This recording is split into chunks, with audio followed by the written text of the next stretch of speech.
Hi, my name's Richard, and this is Vaping 101.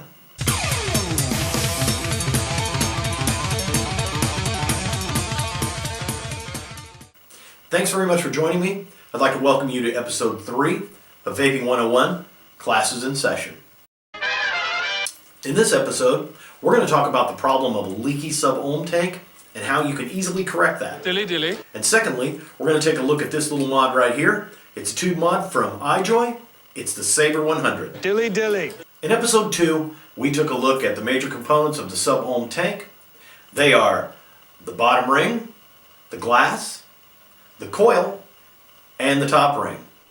So one day, you reach into your purse, your backpack, your pocket, and you retrieve a gooey, e-liquid soaked mess. You've got a leaky tank. While the mess can be absolutely horrendous, most of the time, the solution isn't nearly as bad.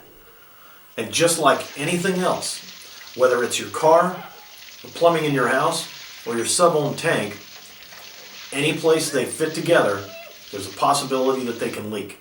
So let's take a quick look at the most common places for your tank to leak, why that is, and how to quickly correct that. Oh yeah! If the tank is leaking from the vicinity of the glass tube, either the upper or the lower section, where the metal meets the glass, it's most likely a case of a bad internal O-ring. Although the most common leakage experienced is when e-liquid is found to be coming out of the airflow slot. The culprit here is generally a bad coil. In any case, all three of these circumstances are easily corrected. It's certainly not the end of the world.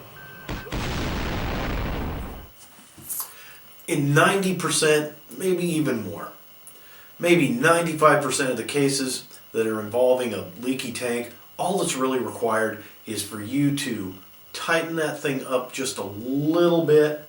That should compress the rings enough to stop any leaks. If that doesn't work, you could disassemble the tank and take a look at the rings themselves and see if they need to be replaced. Let's show you where to find those. So let's take this tank apart, give you a better look at the seals, where they are, and which ones are the most problematic. And it comes apart as simple as that. And you may remember this from episode 2, if you watched episode 2. If you didn't, I guess you were absent that day. But in this particular kit, you're going to get a variety of replacement gaskets and seals. What we've got is a larger gasket. This one fits the base. This little round guy here, that fits the top cap. We have a couple of clear ones right here. They fit this little stem on the chimney. There are also a couple of tiny black ones which show up really well on this black mat. These little guys here. And they, hopefully you can see those, they fit in two areas on the coil. Now, while all coils manufactured don't have little O-rings, it's not uncommon for coils to have them. As I mentioned earlier, if you are getting leakage from your tank out of your airflow slot, the culprit is probably going to be either a poorly machined coil or one of these two little gaskets here. While they are replaceable, it's generally easier just to throw the coil away and use another coil. When you install the coil, you want to make certain that it threads smoothly, that you can feel it threading nicely into the base, onto the deck, onto the bottom cap, whatever you want to call it. And you don't have to put it on with the strength of Hercules. Oh, Hercules. You then install the glass.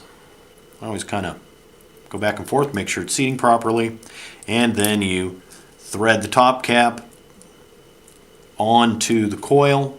And again, it doesn't have to be extremely tight.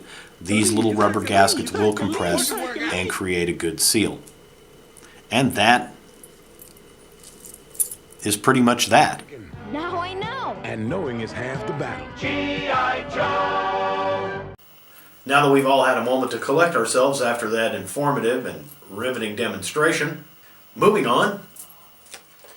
This is the Saber 100 from the people at iJoy. We're going to put it on the vape scale. The vape scale. And for those of you not acquainted with the vape scale, it is 5 categories of particular relevance to the beginning vapor. We're going to give it a score in each of those categories from 1 to 10, add them up at the end, and boom! Let's get started. First category, quality of build. The bar's a little bit higher for established manufacturers such as iJoy, Joytech, Smoke, Anakin. It's a little harder for them to make the grade. They've been in business for a while. They ought to know what they're doing by now. They should be producing a product of consistent quality. That's exactly what you can expect to receive with the Saber 100. And receive it you will. It has all the industry standard fittings that you would come to expect. They are machined very, very well. All of the threads and ports screw together smoothly. The adjustment on the airflow slot is precise and as smooth as the vape this thing creates. It's got a really cool little resin drip tip up here, which is replaceable with any number of other resin drip tips if you prefer. Everything fits together really, really nicely, and one of the best things is this feels really good in your hand. It's very solid, it's very substantial. You'll like holding it. Plus, they're really great for pointing at things. It makes you feel like you're really getting your point across. People are listening. The production on the diamond tank is flawless. Finished beautifully, polished nicely. The only exception I have is that the top cap is a separate piece. So when you go to fill it, you remove this completely, fill your tank from the top, screw it back on. While that may not be an issue for some people, I'm one of those idiots that drops everything on the floor. It rolls under the refrigerator, and there you go. So in the build quality department, we're going to give the Saber 100 9.5. Category number 2, ease of operation. Simplicity is what you would expect from an entry-level mod kit, and this is no exception. It has your standard 5 clicks on and 5 clicks off function. It does have a small but very useful user interface, and at a glance you can see your operating wattage, your battery life, a puff counter, and your operating resistance. The wattage is adjusted simply by use of one of these 2 buttons here. Doesn't get much more straightforward than that. It's non-frustrating, non-confusing, so in category number 2, we're going to give the Saber a score of 10. Category number 3, reliability. I've owned this for 6 or 7 months now. I use it daily. It does exactly what iJoy claims it will do, due in no small part to the DMDM mesh coil that's installed in the tank right now. It consistently produces a vape that is flavorful and consistent. In the reliability category, we're going to give this mod a 9.5. Category number 4, functionality. In essence, does it do what iJoy says it's going to do? Absolutely it does. The only objection that I have is with the iJoy 2700 battery. On a full charge, I only seem to get about 4 hours use out of that battery.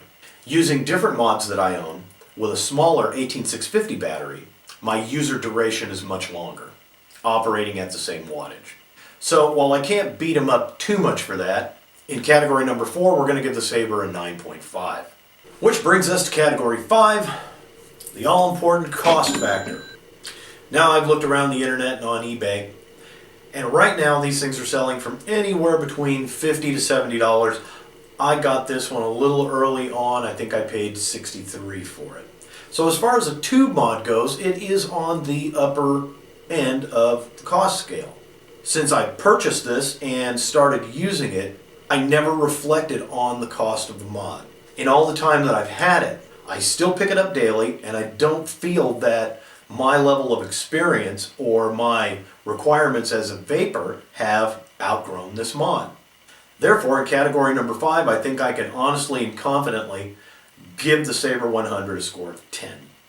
So out of a possible 50 points, that gives the iJoy Saber 100 a very respectable score of 48.5.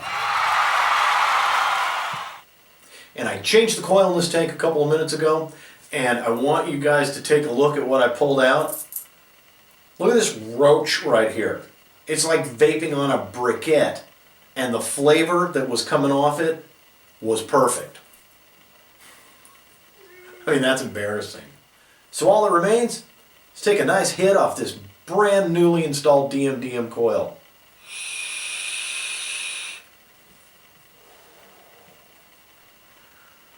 Holy fog bank, Batman. That makes you want to do the Bat-Toosie.